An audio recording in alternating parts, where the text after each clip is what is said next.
আসসালামু আলাইকুম। আমি ডাক্তার শেখ মিজানুর রহমান, ওয়াহাদ আল শিফা medical complex, Jeddah, Saudi Arabia. আজ আমি দাঁতের ব্যথা সম্পর্কে আলোচনা করব। অনেক সময় আমাদের কাছে পেশেন্টরা আসে দাঁতের ব্যথা নিয়ে। তো পেশেন্টরা ডিসিশন নিতে পারে না যে তারা ফিলিং করবে। আমরা যদিও অ্যাডভাইস করি ফিলিং করতে বা রুট ক্যানেল করার জন্য অ্যাডভাইস করি, পেশেন্ট ডিসিশন নিতে পারে না। তো এখানে দুইটা পয়েন্ট, এর সলিউশনটা কী? যদি দাঁতে ব্যথা হয় তার কী সলিউশন? দুইটা পয়েন্ট।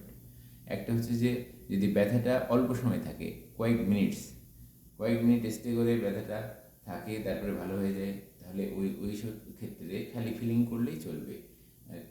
ক্যারেজটা রিমুভ করে পাল্প ক্যাপিং করে ফিলিং করলেই চলবে।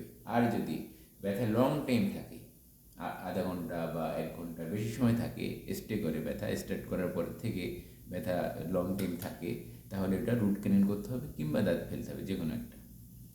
তো এখানে সাপোজ এখানে পেশেন্ট আমাদের কাছে যখন আসে এরকম ক্যাভিটি নিয়ে, দাঁতের গর্ত নিয়ে, তখন আমরা ওই যে ক্যারিজটা রিমুভ করে দিই। যদি এই গর্তটা পাল্প পর্যন্ত না পৌঁছায়, তখন আমরা এখানে পাল্প ক্যাপিং করে ফিলিং করে দিই বা পুডিং করে দিই। আর যদি গর্তটা পাল্প পর্যন্ত পৌঁছে যায়, তখন এটা রুট ক্যানেল করতে হয় কিংবা দাঁত ফেলতে হয়। এটাই এর সলিউশন। দুইটা পয়েন্ট ব্যাস।